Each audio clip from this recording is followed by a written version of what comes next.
أبرهام ونبي موسى أملاك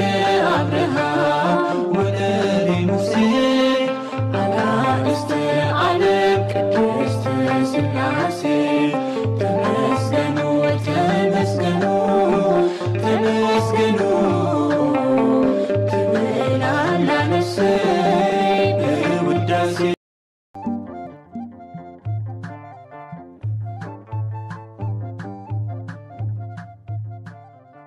بسم سلاسي بسم آب وولد ومنفس قدوس أحد أملاك آمين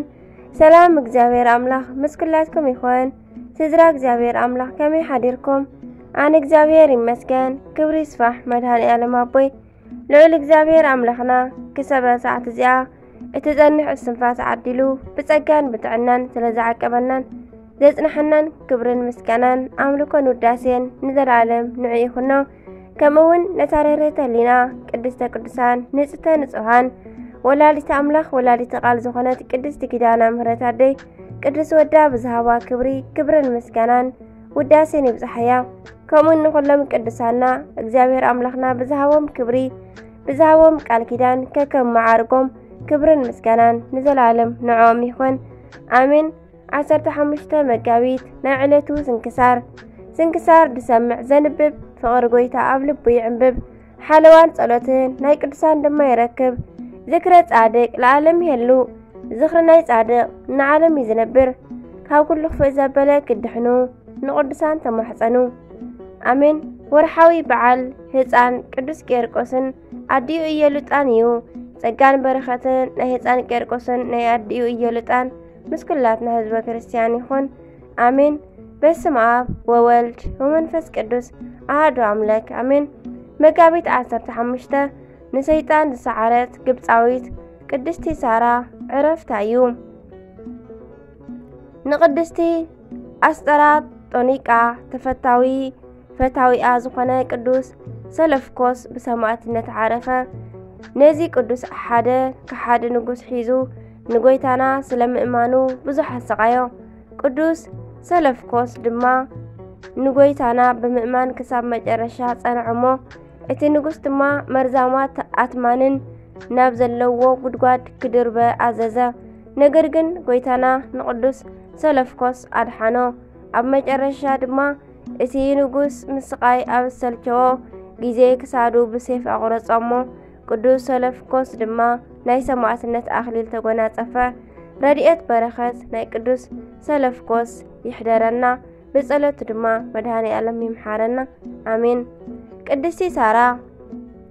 እዛ ቅድስቲ ካብ ላዕለዋይ ግብፂ ካብ ዝኸበሩ ቅኑዓት ክርስቲያን ዝተረኸበትያ ወለዳ ድማ ብጣዕሚ በዓለ ጸጋታት እኳ እንትኾኑ ካልእ ውላድ ስለ ዘይነበሮም ብጽቡቃት ተዓባብያ ናይ ቤተ ክርስቲያን ትምህርቲ እንዳምሃሩ ኣዕበይዋ ንሳ ድማ ኩሉ ግዜ ቅዱሳት መጻሕፍቲ ብፍላይ ድማ ናይ መነኮሳት ዜና ተንብብ ነበረት ከተንብብውን ከኣለት ድሕሪ እዚ ድማ ናይ ወለዳ ብጣዕሚ ብዙሕ ንብረት ንዒቓ ብምግዳፍ ንዓለም ብምንዓቕ ኣብ ላዕለዋይ ግብፂ ካብ ዝርከቡ ገዳማት ናብ ሓደ ከይዳ ብተጋድሎ ምንባር ጀመረት ኣብኡ ድማ መጀመርያ ንዝኸበራ ደናግል መነኮሳያት እተገልግል ኮነት ድሕሪ እዚ ናይ ምንኩስና ልብሲ ለቢሳ ንሰይጣን ክሳብ እትስዕሮ ሰይጣን ዘምጽኦ ኩሉ ፈተና ብትዕግስቲ እናሕለፈት በተጋድሎ ጸኒዓ 15 ዓመት ነበረት ንሳ ድማ ንንጽህና ገንዘብ ጌራ ክትነብር ከላ በተጋድሎኣ ንዝቐነ ሰይጣን ግን ኣብ ግዜ ጸሎታ በካልእ አካል ተመሲሉ ተገሊጹ ኦ ሳራ ንሰይጣን ስዒርክዮ ኢኽሞ ደስ ይበልኪ እናበለ ብውዳሴ ኾንቱ ከውድቓ ፈተነ ንሳ ግን ብዘይናይ ጎይታናን ኣምላኽናን መድሓኒናን ኢየሱስ ክርስቶስ ረድኤት ስዒረ ከባርሮ ኣይክእልን እናበለት ብትሕትና መሊሳ አሸነፈቶ ቅድስቲ ሳራ ነተን ኣብ ገዳም ዝነበራ ደናግል መነኮሳት ብዙሕ ናይ መጽሓፍቲ ምስጢር ትነግረንን ትምህረንን ነበረት ድሕሪ እዚ ቅድስቲ ሳራ ኣብ ገምገም ባሕሪ ወላ ሓደ ከርኣያ ንሳ ግን ኩሉ ብግልፂ እናረኣየት ን7 ዓመት ብሕቡእ ተጋድሎ ምስ ነበረት ኣብ 80 ዓመታ ዓረፈት ረድኤት በረኸታ ብጽኦ ይምሓረና بصلوتا دما مدهاني عالم كريستوس يمحارنا امين. مጋቢት 15 ዝኽበሩ ዓመታዊ ናይ ቅዱሳን በዓላት ቅዱስ ሰለፍኮ ሰማዕት፣ አዴና ቅድስት ሳራ ጻድቅ ግብጻዊት፣ አባ ኤልያስ ሰማዕት፣ ቅዱስ ጊዮርጊስ ሐዲስ። ወርሓዊ በዓላት ድማ ቅዱስ ቂርቆስ ወእሙ ኢዮልጣ፣